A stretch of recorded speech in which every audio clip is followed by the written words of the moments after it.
शिवाय नमस्तु। हमने मूंग क्यों चढ़वाई 31 दाना, तो उसका वर्णन शास्त्र आनंद में कर रहा है साहब। हमने नंदी पर 31 मूंग क्यों चढ़ाया कि शंभो मेरे हृदय की बात को याद रखना भोलेनाथ, मेरे नंदीश्वर भगवान, मेरे चित्त में जो मन में चल रहा है इसको लक्ष्य तक पहुंचाना, और आप ही हो जो शंकर को मेरे दरवाजे तक लेकर आ सकते हो, इसलिए मूंग चढ़ाओ। आप हो जो शिव को मेरे द्वार तक ला सकते। फलित कितना आनंदित होंगे।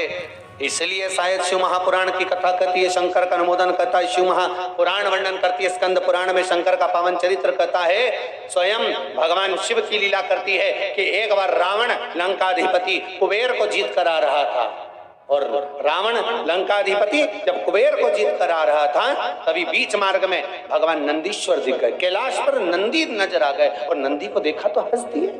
नंदी को देखकर हंस रहे कि बताओ, नंदी का मुख देखो, शरीर मनुष्य का है और मुख बेल का लगा हुआ है।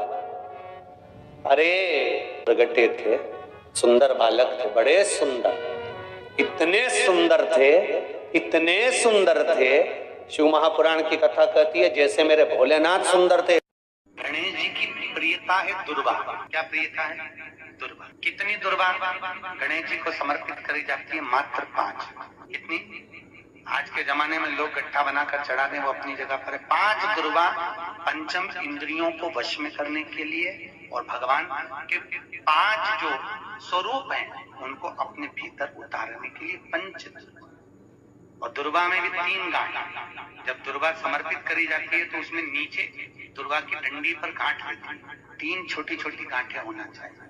कितनी गांठ? जो भगवान को समर्पित करी जाती है। जिसके घर में संपदा की कमी पड़ती हो, बीमारियां ज्यादा फैल रही हो, बहुत कष्ट हो महाराज, बहुत ज्यादा दुखी हो महाराज, कोई काम नहीं बन रहा, बहुत तकलीफ में हो, तो शमी पत्र, शमी की पत्ती, जहां गणेश जी का स्थान है वहां पर 5 शमी पत्र 5 समर्पित करें, और शंकर जी के ऊपर 3 शमी पत्र समर्पित करें।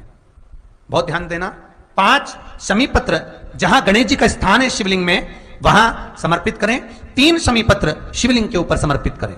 1 शमी पत्र शंकर जी की चौखट पर लेफ्ट भाग में, जाते समय आपका उल्टा हाथ, जब मंदिर से निकलो तो उल्टे हाथ पर लेफ्ट भाग में शंकर जी की चौखट पर समर्पित करें 1 शमी पत्र। और महाराज घी का दिया जहां लेफ्ट भाग में आपने शमी पत्र रखा है, मंदिर में ना दिया लगाकर बाहर की ओर जहां शमी पत्र रखा है उसके ठीक साइड में एक घी का दिया लगा दीजिए।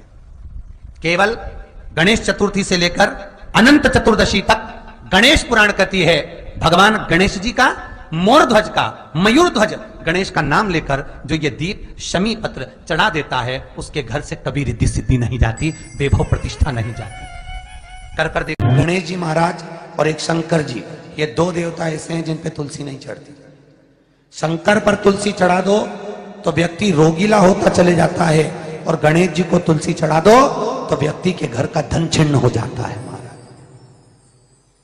इसलिए गणेश जी के भोजन में तुलसी नहीं डलती, क्योंकि वृंदा देवी ने भगवान शंकर के पुत्र विनायक को देखकर विवाह का प्रस्ताव रखा था, पर गणेश जी महाराज ने कह दिया और तुमने तुलसा भी डाली, तो दोष लगा कि नहीं लगा? अरे बोलो तो लगा? नहीं लगा। क्यों नहीं लगा?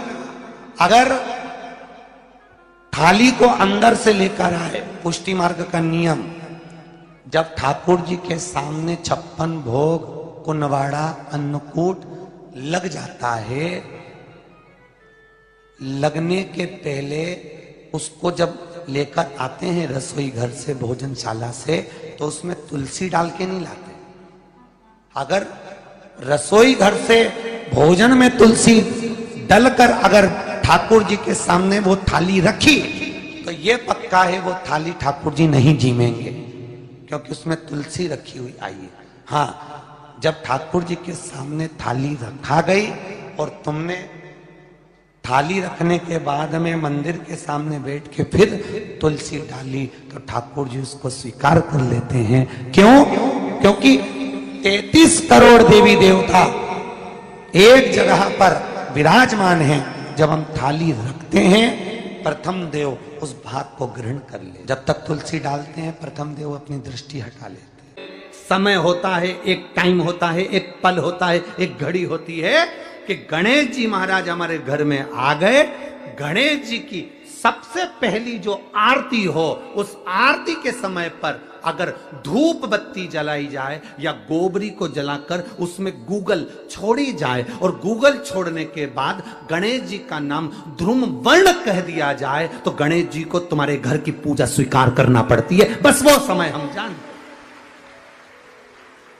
हम तो बस उतना जानते हैं कि शिव महापुराण में लिखा और मुद्गल पुराण में लिखा, गणेश पुराण में लिखा, गणेश जी का एक नाम होता है ध्रुम वर्ण। क्या नाम है?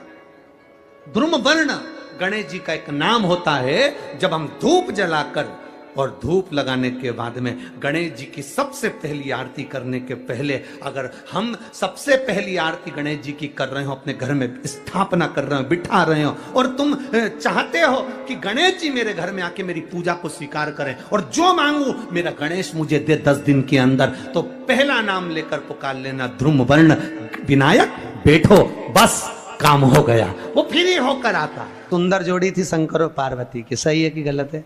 कभी नहीं झगड़ते थे।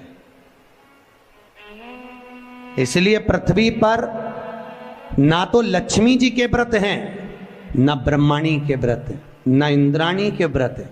अगर पूरी पृथ्वी पर सबसे ज्यादा व्रत किसके हैं? माता पार्वती। तीज का व्रत किसका? पार्वती का। चतुर्थी का व्रत किसका? पार्वती का। चौथ का व्रत किसका? पार्वती का। छठ का व्रत किसका? पार्वती का। जितने व्रत है सब माता पार्वती। गणेश जी मैया को प्रसन्न करने के लिए 8 रूप में धारण करते हैं। 8 रूप भगवान गणेश जी ने धारण किए। एक मयूरेश्वर गणेश, दूसरा सिद्धि विनायक, तीसरा बल्लालेश्वर, फिर वरद विनायक, फिर चिंतामणि, फिर गिरजात्मज, फिर भगवान गणेश विघ्नेश्वर अष्ट विनायक, फिर महागणपति। ऐसे गणेश जी के 8 नाम हुए। उस समय तिजोरी के अंदर जो गणेश की प्रतिमा रखी जाती है किस नाम से रखी जाती है? तो तिजोरी में हम जो गणेश की प्रतिमा रखते हैं वो वरद विनायक के नाम से रखते हैं। कौन सा गणेश? वरद। वरद विनायक के नाम से तिजोरी में गणेश रखते हैं। और वरद विनायक के नाम से गणेश जी तिजोरी में रखाते हैं। आपको कथा में कहा था घर में सीधी सूंड का गणेश और व्यापार व्यवसाय ऑफिस में उल्टी सूंड का गणेश होना चाहिए। वरद विनायक को तिजोरी में। जब मकान का गृह प्रवेश होता है तो गणेश जी की पूजन जो दरवाजे पर करी जाती है उसे सिद्धि विनायक गणेश कहते हैं। कौन सा गणेश? सिद्धि विनायक। जब हम घर में शुभ कार्य हो, बंदरवाल लगाएं, कोई दरवाजे पर शुभ लाभ लगाएं या स्वस्तिक बनाएं या माताएं दरवाजे पर रंगोली डाले तो उसी समय पर सिद्धि विनायक के नाम से रंगोली डालना चाहिए। तो घर में लक्ष्मी बढ़ती है, सिद्धता बढ़ती है। याद रखिए, कभी भी गणेश जी को, मिट्टी के गणेश जी लाते हो भादो महीने में, तो विसर्जन करो तो विसर्जन के समय पर 2 बिंदी, एक कंकु की एक हल्दी की, दीवार पर जरूर लगा देना चाहिए। क्यों? क्योंकि गणेश जी हमारे यहाँ आते हैं तो रिद्धि सिद्धि के साथ आते हैं, पर जब गणेश जी जाते हैं अगर हम बिंदी नहीं लगाते हैं तो गणेश जी अपनी रिद्धि सिद्धि को साथ में लेकर चले जाते हैं। पति के साथ पत्नी वापिस चली जाती है। जब हम बिंदी लगाते हैं तो उसका मतलब होता है कि हमारे घर की बहू हमारे घर में रहे, बेटा भले भ्रमण के लिए जाए। तो गणेश जी जाते हैं, रिद्धि सिद्धि घर में रह जाती है। इसलिए रिद्धि सिद्धि को घर में रखने के लिए 2 बिंदी लगाना चाहिए, एक कुंकू की, एक हल्दी। रिद्धि सिद्धि। गणेश जी की प्रियता है दुर्वा। क्या प्रियता है? दुर्वा। कितनी दुर्वा गणेश जी को समर्पित करी जाती है? मात्र 5। कितनी? आज के जमाने में लोग गट्ठा बनाकर चढ़ा दें, वो अपनी जगह पर 5 दुर्वा पंचम इंद्रियों को वश में करने के लिए और भगवान के 5 जो स्वरूप हैं उनको अपने भीतर उतारने के लिए पंच दुर्वा। और दुर्वा में भी 3 गांठ। जब दुर्वा समर्पित करी जाती है तो उसमें नीचे दुर्वा की डंडी पर गांठ रहती है, 3 छोटी छोटी गांठें होना चाहिए। चतुर्थी का जो व्रत करने वाली होती हैं, जो चतुर्थी का पूजन करने वाली होती हैं, उनके भीतर का एक भाव होता है कि जैसे ही शाम का समय आए चंद्रदेव का पूजन करें, चंद्र जब प्रकट हो जाए, कलश भर लिया, उसके नीचे आखा दाना रख दिया, चावल गेहूं जो भी आप रखते हो पूजन के लिए, ऊपर पात्र आदि रख दिया जलाशय, फिर अपन ने घी का दिया लगाकर पूजन भी कर ली। तो जो चतुर्थी का पूजन करने वाली होती हैं, जो चतुर्थी का नियम व्रत धारण करने वाली होती हैं, बड़ी बड़ी चतुर्थियां करती हैं या उसका नियम धारण करती हैं, तो चतुर्थी का जो पूजन करती हैं वो किस चीज के लिए होता है? केवल संतान, पुत्र, परिवार, हमारा कुटुंब, हम जिस कुल में हैं, हमारा कुल वैभव की ओर बढ़े, संपदा की ओर बढ़े और उसकी आयु बढ़े, उसकी आयु बढ़े, वैभव बढ़े। बहुत ध्यान दीजिएगा महाराज, चतुर्थी की पूजन में जो आप आखा दाना रखते हो, गेहूं वगैरह कुछ भी जो रखते हो, उसकी बड़ी महत्वता होती है महाराज। यहां तक कहा गया है, चतुर्थी की कथा तो आप लोग पढ़ते होंगे, जो लोग पढ़ते हैं उनको मालूम होगा, चतुर्थी की कथा में लिखा है, चौथ माता के व्रत में वर्णन किया गया है कि वो आखा दाना जो रखा जाता है, मान लो कोई जरूरी काम होता है तभी आखा दाना को रखा जाता है, संभाल के रखते हैं कि हम इस काम के लिए जा रहे हैं और हमारा ये कार्य सफल होना चाहिए। तो जिसने चतुर्थी का व्रत करा है, जिसने चंद्रदेव का पूजन करा, चतुर्थी का व्रत करा, वो गणेश जी से विनती करके वहां से 2-4 आखा दाना उठा ले और जो व्यक्ति का काम अटक रहा है अपने ही घर का, पर दूसरे कुल को नहीं देना, अपने ही कुल के अंतर्गत जो काम अटक रहा है उसकी जेब में, उसके पल्लू में उस चीज को रख दिया जाए। तो चतुर्थी जो अगली आती है, जैसे आप महीने की करते हो तो महीने की, और आप जैसे करते हो कि 4 अलग बड़ी बड़ी चतुर्थी करते हो तो उसके अनुसार आपका कार्य सिद्ध होता ही है। उस आखे दाने का इतना महत्व होता है क्योंकि चतुर्थी का व्रत करने वाली माता जब व्रत करती है तो स्वयं चतुर्थी की कथा में लिखा हुआ है कि पार्वती जी गणेश जी से चतुर्थी की कथा बचवाती। चतुर्थी की कथा बाची किसने थी? स्वयं गणेश जी महाराज ने। और सुनी किसने थी? माता पार्वती। बाचने वाले गणेश जी थे, सुनने वाली माता पार्वती थी। तो चतुर्थी की कथा जब होती है तो उसको स्वयं गणेश जी बाच रहे हैं। तो व्रत कौन सुन रही है? माता पार्वती। और आपने जो आखा दाना लिया वो गणेश जी के भाव से लिया, गणेश जी से निवेदन करके, विनय करके, प्रार्थना कर उसको प्राप्त किया। जितने आस्था चैनल पर कथा सुन रहे हो, जितने फेसबुक और यूट्यूब पर सुन रहे हो, और जितने इस छत्तीसगढ़ की पावन धरा पर बैठकर सुन रहे हो, बहुत सावधानी से सुनना। एक छोटा सा कपूर का टुकड़ा जब आरती में जलाया जाता है तो ये कपूर क्यों जलाते हैं? इस कपूर का महत्व क्या है? इस कपूर का कारण क्या है? ये कपूर है कौन जिसको हम आरती में जलाते हैं? क्या जरूरत इस कपूर को आरती में जलाने की? क्या जरूरत इसको यज्ञशाला में जलाने की? क्या जरूरत है इस कपूर को पूजन में जलाने की? स्वयं गुरु बाबा कहते हैं, यदि कोई आरती में, पूजन में, घर में एक कपूर का टुकड़ा आरती के बाद में जब समर्पित करेगा तो उसको अश्वमेध यज्ञ का पुण्य प्राप्त हो जाएगा। अश्वमेध यज्ञ के पुण्य को पाने के लिए कपूर का टुकड़ा आज भी आरती में जलाया जाए। एक कपूर का टुकड़ा सुख का, इसीलिए हमारे यहाँ शास्त्र कहता है महाराज, जब आपको घर में अगर ऐसा लगने लगे कि 15 दिन से बहुत बेचैनी है, बहुत दुख तकलीफ लग रही है, कोई ना कोई बीमार पड़ रहा है, कुछ ना कुछ तकलीफें लग रही है, तो एक पीपल का पत्ता ले लो, उसके ऊपर एक कपूर का टुकड़ा ले लो, सारे घर में घुमाकर उसको दरवाजे के बीच मध्य में जलाकर रख दीजिए। थोड़ी सी जला 20 से 25 मिनट के अंदर मकान में एनर्जी वापिस आ जाएगी, उस भवन में एनर्जी वापिस हो जाएगी। 20 से 25 मिनट के अंदर एनर्जी वापस। लग रहा है कि यहाँ नेगेटिव है तो उसको पॉजिटिव बनाया जा सकता है। रात को 12 बजे शंकर जी के मंदिर में शिवलिंग पर चढ़ी हुई बेलपत्री को उठाकर शंकर मंदिर का शिखर देखकर चबा चबा कर खा लीजिए।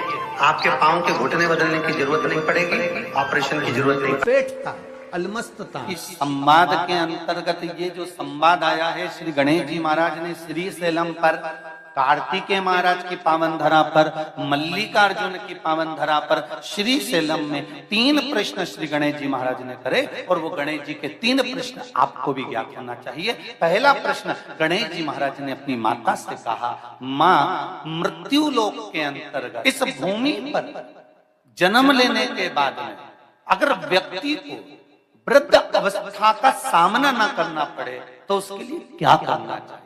सुन लेना जवान भाई, जितने भी बेटा बेटी बैठे हैं और जितने आस्था चैनल पर, फेसबुक, यूट्यूब पर सुन रहे हैं, बड़े ध्यान से सुन लेना कि मान लो कि हमें वृद्ध अवस्था देखना ही ना पड़े, उसके लिए क्या करना पड़े?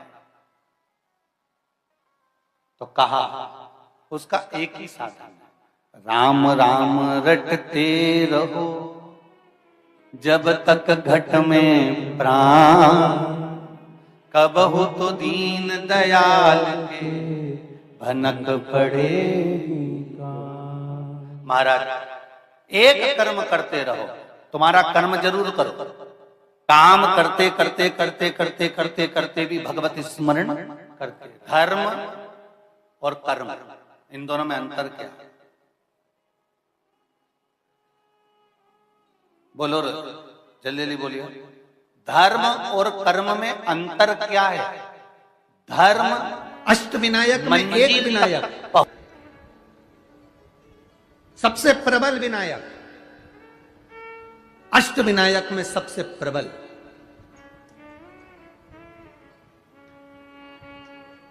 जहां के वृक्ष भी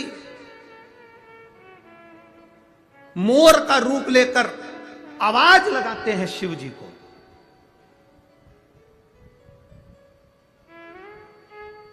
जहां की नदी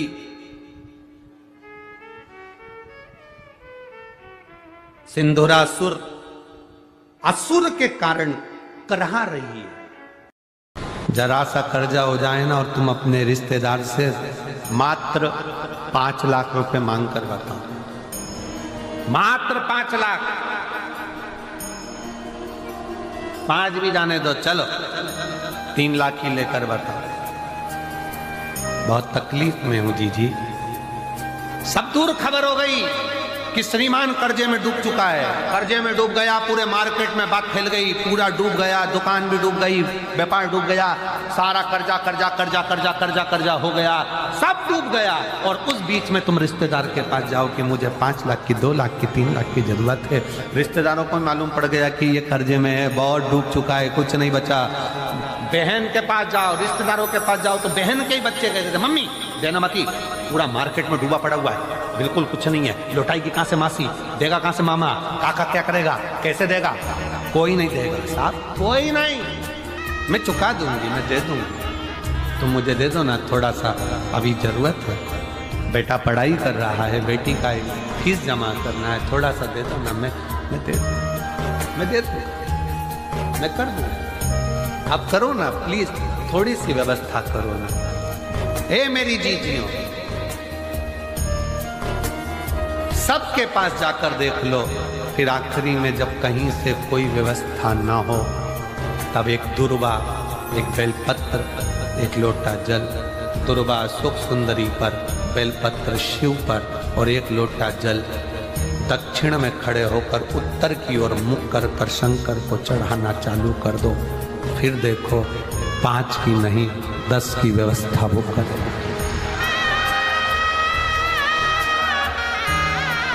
दुख सामने खड़ा होना जीजियों, एक दुर्वा, एक बेलपत्र, एक लोटा जल, दुर्वा चढ़ाओ सुख सुंदरी वाली जगह पर, डंडी रहे उधर शिव की तरफ, दुर्वा की खिला हुआ भाग, एक बेलपत्र शंकर के शिवलिंग पर और खड़े हो जाओ, दक्षिण में बैठ जाओ, दक्षिण में उत्तर की ओर मुख कर कर दोनों हाथों से शंकर को जल चढ़ाना प्रारंभ करो। 8-10 दिन, 15 दिन, 20 दिन बाबा को चढ़ा कर देखो, फिर रिश्तेदारों से मांगने की जरूरत नहीं पड़ेगी, वो ऐसी प्लानिंग करेगा कि तेरा भंडार खुद भरना। शिव का स्मरण करो,